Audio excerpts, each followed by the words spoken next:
Today at St. Anthony's, we are remembering 2 anniversaries.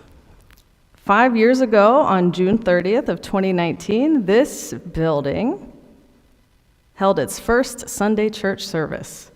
And I am told that it almost didn't happen due to some concerns from the fire marshal.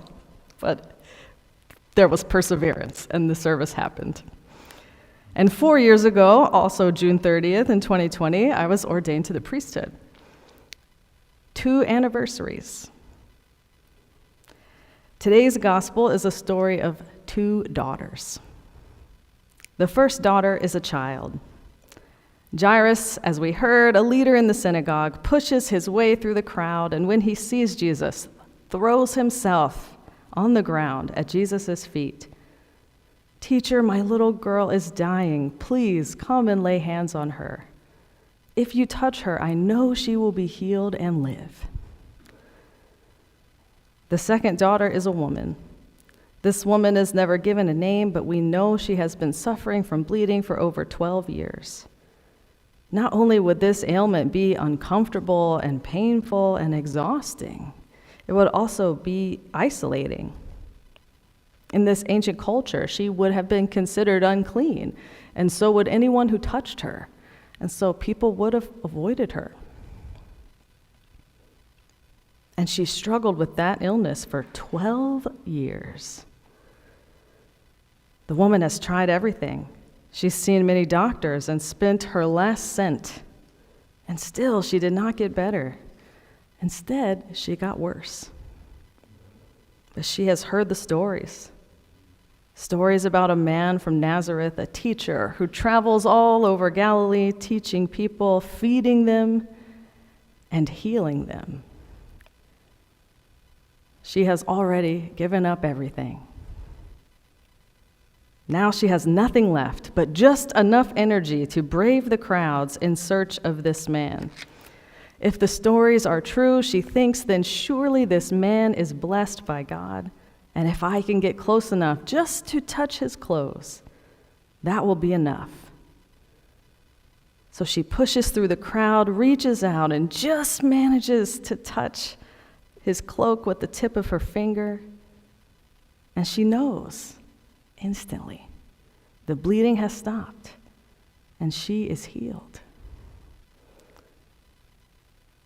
Jesus feels it happen, this brief touch and the power that went out from him and healed, so he begins to look around, searching and asking, "Who touched my clothes?" And his disciples are baffled. "Teacher, we are surrounded. Look, the crowd is pressing in. How can you ask who touched you?" But the woman heard.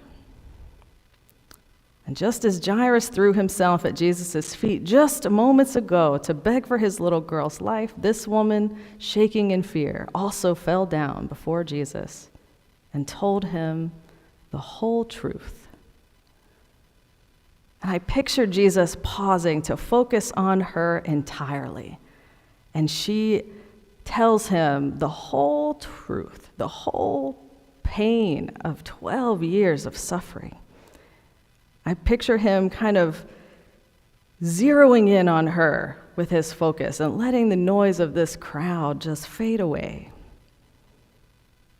And after he's heard it all, I picture him reaching down to pull her back to her feet, saying, "Daughter, your faith has made you well. Go in peace and be healed." Beautiful as this moment is, when time seemed to stop for this woman as she spoke to Jesus and received his whole attention, for Jairus, every second must have been agonizing. He is trying to get Jesus to come to his daughter's deathbed. And Jesus has stopped to hear this woman's life story. His little girl is nearing the end, and he is desperate, and his one hope for a miracle has stopped in the crowd.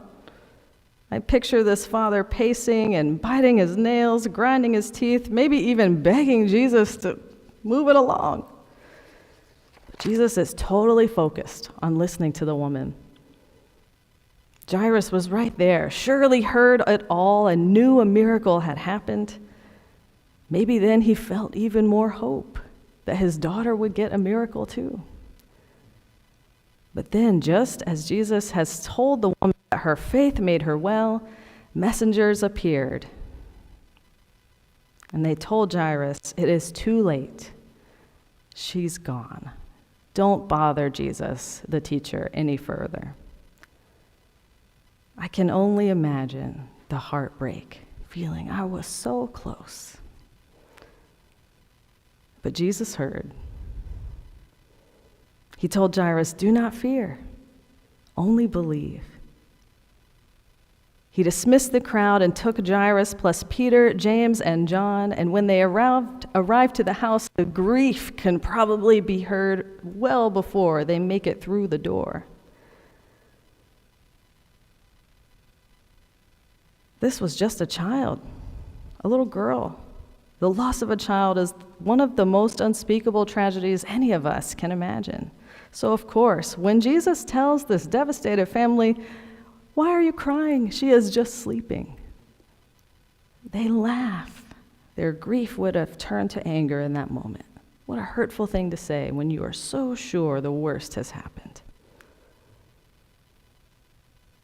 So Jesus follows her parents into the room where she lay, reaches out to touch the girl's hand, and everyone would have been shocked, because touching a dead body also makes one unclean.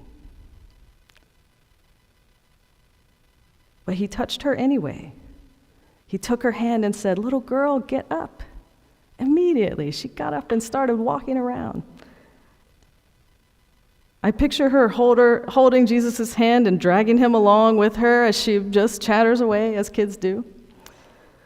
And I picture him listening to every word with a smile, totally focused, just like he was with the woman. 2 daughters, 2 miracles. A woman healed after 12 long years of sickness, and a 12-year-old girl brought back to life. In both stories, Jesus stuns those around him by doing things that would have made him ritually unclean. In both stories, he offers comfort for fear. In both stories, he commends the faith of those who came to him to seek healing. What do these beautiful stories about daughters and healing mean for us today as we reflect on the last 5 years in this space? So much has happened for us and for the world since June 30th of 2019. When you all were celebrating your first Sunday services here, I was a seminary intern over at St. Bede's in Port Orchard, and when worship ended, I had to rush home and change and get ready for a night shift at Harborview. I had no idea that St. Anthony's down the road was having their first service in their new building.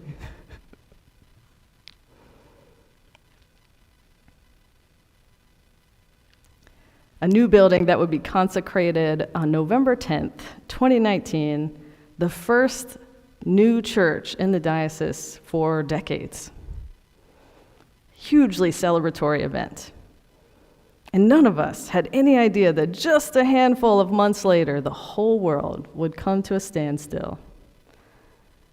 And in the face of that global health crisis, this beautiful new space would close. Some of the days that we have lived in the past 5 years were really hard. Some of the hardest of my life, maybe yours too. There were so many moments, particularly in the hospital, where I too felt like Jairus. God is moving too slow to bring the miracle. Hurry up. And yet, some of those years, these past 5 years, some of those days were the happiest. Maybe the same is for you too, and the church. That's how life is, of course. Joy and sorrow, life and death, they aren't separate things. They are always dancing together. Even in the midst of a global pandemic, there was joy and celebration. Even in times of peace, there is grief and conflict. The unnamed woman and Jairus both experienced incredible fear, incredible pain, and incredible relief and joy all in the same day. Both were driven to desperation, falling at Jesus' feet because he was their one last hope. And when they both reached out to him in desperation, he was there. May their stories be a lesson for us. Whenever we feel desperate or like God is moving too slowly, may we too reach out to Jesus. May we too be comforted and healed by our faith. And may we too be confident in the knowledge that the love of Christ can and will make miracles before our very eyes. Here's to the next 5 years, St. Anthony's. Amen.